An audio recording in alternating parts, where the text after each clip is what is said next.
Today I'm going to show you how to make these Keto Arancini Balls, 3-cheese flavor. Now arancini balls are normally made with rice. Of course we're going to use cauliflower rice.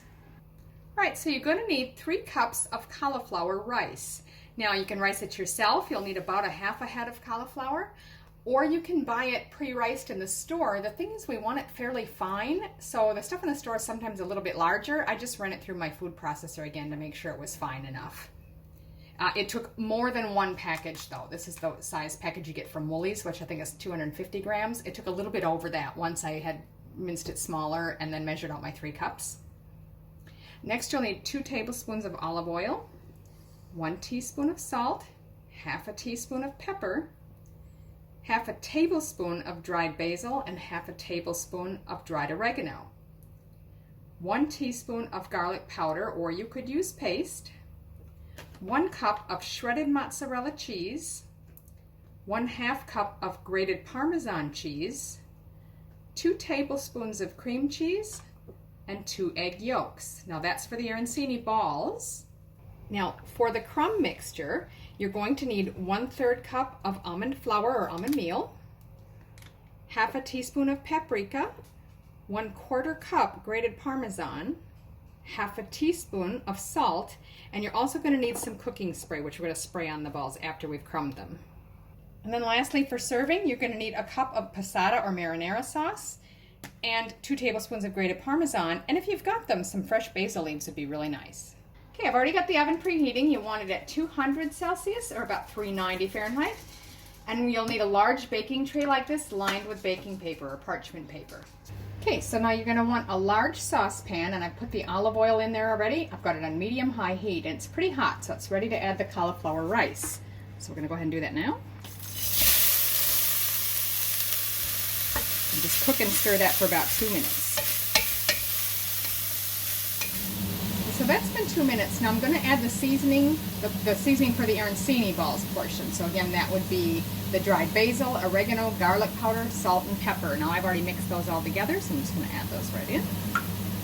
Stir, and now you want to cook it for another 4 to 5 minutes, just until it starts to get a bit dry, soft, and you want it browned a bit too.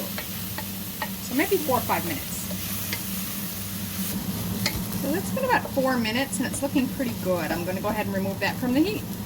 Okay, so now we're just going to transfer this to a medium-sized mixing bowl so we can mix some stuff together. I'm going to use this ceramic one just because my little plastic ones might not hold up to the heat. So we'll just transfer this into here. So now we're just going to add the 3 cheeses. So again, that's our shredded mozzarella, the 1/2 cup of parmesan, and the cream cheese.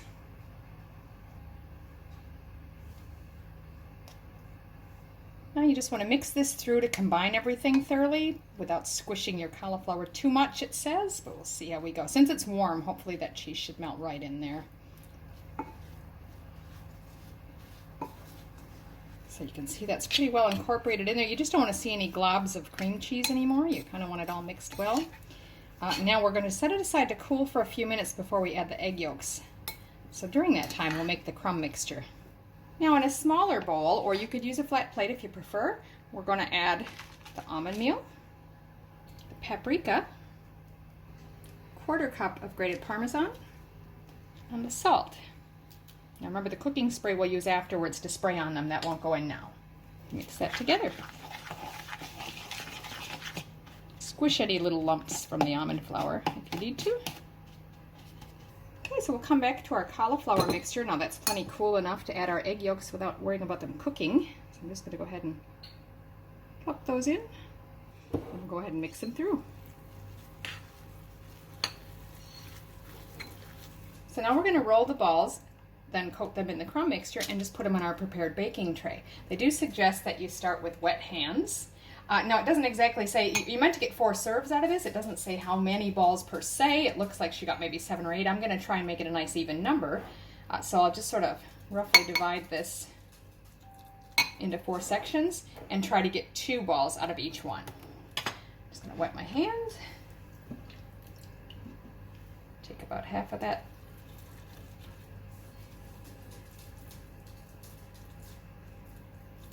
Just sort of roll it into a ball. Come over to our crumb mixture. Roll it in the crumbs.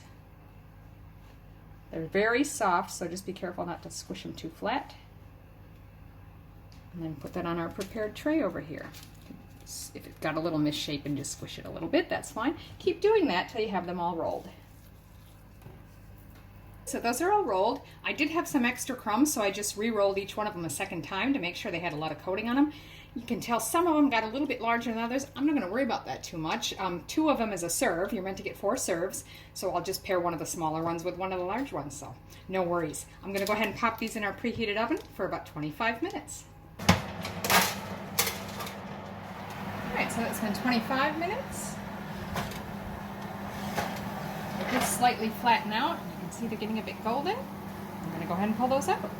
Now, I'm sorry, but I did forget to mention one step, and that was to spray them with your cooking spray or olive oil spray just before they went in the oven. I realized my mistake right after I put them in, so I pulled them out and sprayed them. As you can see, it's got spray in the paper there, so don't forget to spray yours before you put them in.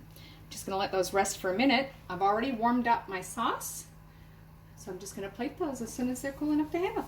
Okay, so there it is. You just want to serve them atop with the passata sauce. And put a little extra parmesan on top. If you've got fresh basil leaves, those would be really pretty on top. I just didn't have any today. But I really hope you enjoy this. They're very cheesy and very tasty.